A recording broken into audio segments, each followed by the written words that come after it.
Today we are going to talk about grade 9 first lesson, capture of the coastal areas by the Dutch. So let's get started. So before we enter into the lesson, I have to tell that in grade 8 also we learn about the Dutch. So before you go to this chapter, you have to read that and you will get a clear identification about this lesson too. So in that lesson, we learned that the Dutch was not able to come to Asia until a period had lapsed since the arrival of the Portuguese in Asia. So, after 1595, Dutch began to come to Asia, and during that time, several trade companies were established in Holland, and Dutch came to Asia from time to time until 1602. And they began to compete with other trade companies also. And the ruler of Holland merged all the trade companies in 1602 and established Dutch East Indian Company. They established several warehouses in coastal line of India and drive away the Portuguese from Southeast Asia, and they established their headquarters also in Batavia. So in the middle of the 17th century, they succeeded in gaining trade in East. So now let's enter the lesson. Let's talk about the introduction. The Canadian king realized that a considerable naval power was required in order to free the country from the Portuguese who had established their power in coastal areas of Sri Lanka. Therefore, King Rajasingha II sought the support of the Dutch to drive the Portuguese from the country. However, after driving the Portuguese, the Dutch broke the agreement that had been entered with the king, and went on to establish their powers in many areas that had previously been captured by the Portuguese. Consequently, by the year 1658, they had established a Dutch rule in coastal areas of Sri Lanka. Thereafter, the Dutch ruled those areas until 1796. This chapter discusses the establishment of Dutch rule in the coastal areas of Sri Lanka. Nature of the relationship that the Dutch maintained with the Canadian kingdom and the salient features of the political, economic and cultural affairs during Dutch rule in Sri Lanka. So guys, in earlier periods, the Canadian king realized that they need a naval power because in earlier times the Canadian kings didn't have any naval power, so they had to got the support from the Dutch in order to drive away the Portuguese from this country. So they got the support from Dutch, and the Canadian ruler who got the support from Dutch first, King Rajasingha II. In grade 8, we learned that the King Rajasingha II signed a treaty with Dutch, and he had an intention to become the king of the country. But it was not successful because Dutch has retained power in some areas. So King added some areas for his rule. And Dutch established their rule in 1658 in the coastal areas of Sri Lanka, and they ruled until 1700. So this lesson talk about how the Dutch established their rule in coastal areas of Sri Lanka. They maintained relationship with kings in the Canadian kingdom also, and the special features of political, economic and cultural affairs during the Dutch rule. So let's go to the next page. Capture of the coastal areas by the Dutch. Arrival of Dutch in Asia. In the 16th century, the Dutch were engaged in the trade of buying at the Lisbon harbor in Portugal the spices and other commodities that were brought by the Portuguese from Asia and selling them in European countries. Holland, the motherland of Dutch, was at that time a colony of Spain. The Spanish were Roman Catholics and the Dutch were Protestants. Hence, there existed religious controversies between these two nations. The Dutch therefore began to rebel against the Spanish for winning independence. Meanwhile, Prince Philip II, who became the King of Spain, also inherited the kingship of Portugal, and he got the opportunity to work against the Dutch. Consequently, King Philip II prohibited the Dutch to arrive at Lisbon harbor, since the Dutch ships could not enter to the Lisbon harbor. In order for the Dutch to get the spices and other commodities they need for their trade, they had no alternative other than reaching Asia, where spices and such commodities were produced.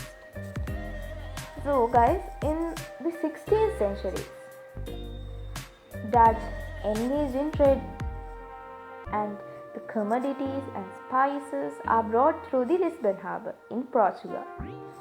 These spices and commodities were brought by the Portuguese from Asia, and those are sold to European countries.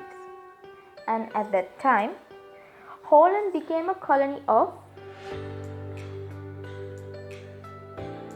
Spain. And Holland is the motherland of Dutch.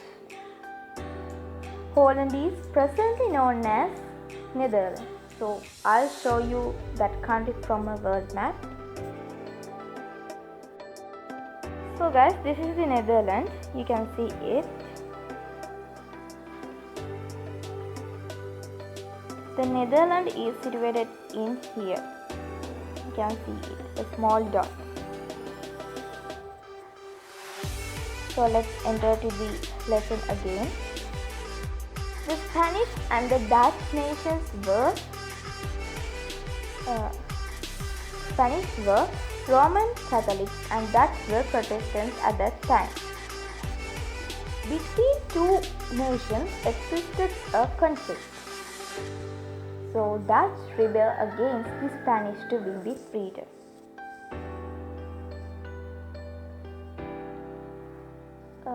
Then Prince Philip II became the King of Spain, and he got the opportunity to work against the Portuguese. So he abolished the Dutch to enter the Lisbon harbor. So the Dutch were not able to buy the spices and commodities that were needed for their trade.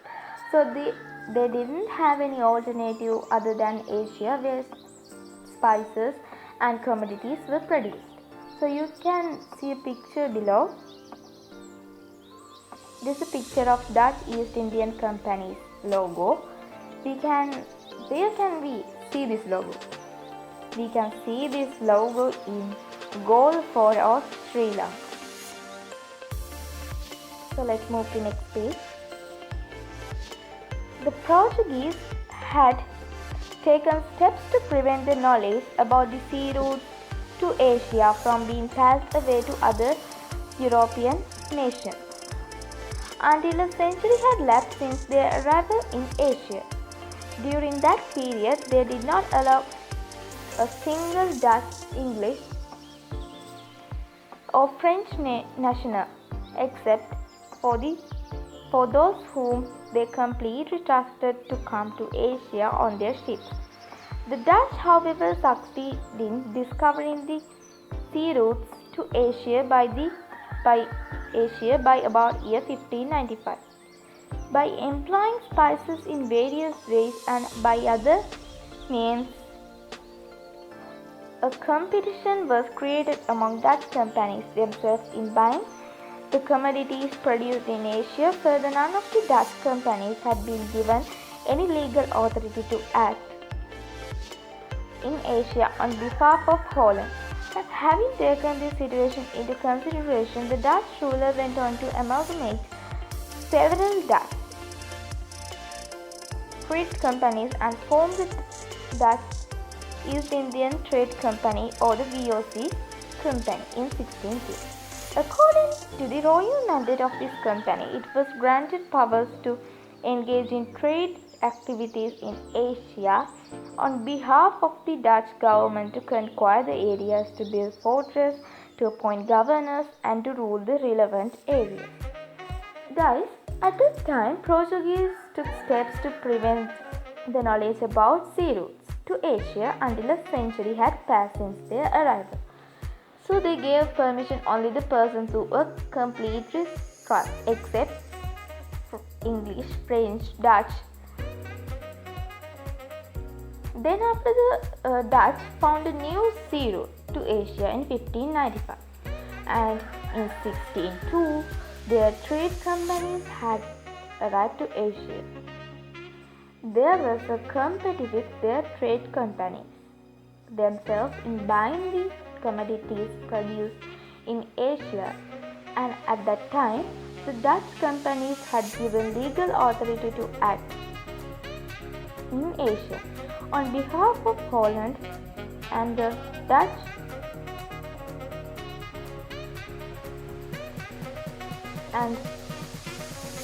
Dutch ruler went to combine the several companies, and he formed the Dutch East Indian Company, or the VOC, in the same year. It was 1602. So guys, according to the royal mandate, it was granted powers to engage in trade activities in Asia on behalf of the Dutch government, to build fortresses, to rule relevant areas, and to appoint governors.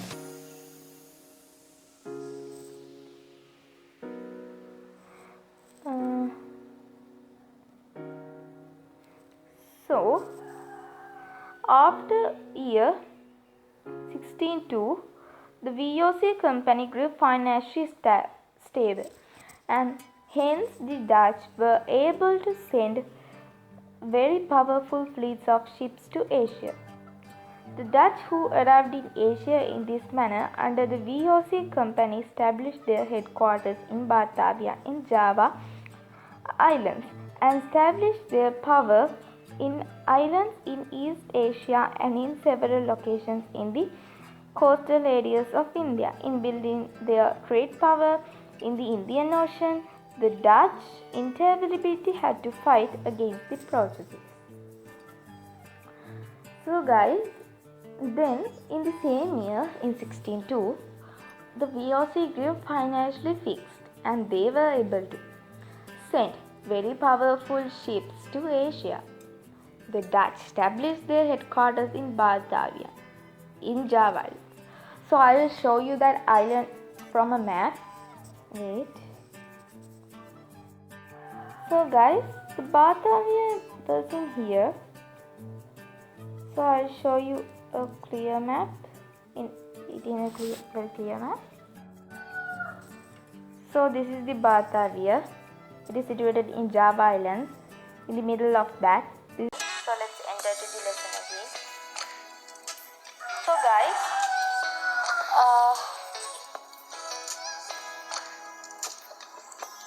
and they began to establish their powers in the island, in East Asia and several locations of coastal areas in India.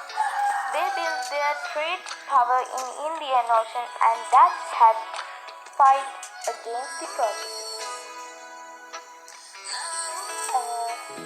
So I think you understood it clearly. So subscribe my channel and press the bell icon so you will receive all the notifications of my channel. So let's meet again for part 2. Until then, stay safe and bye.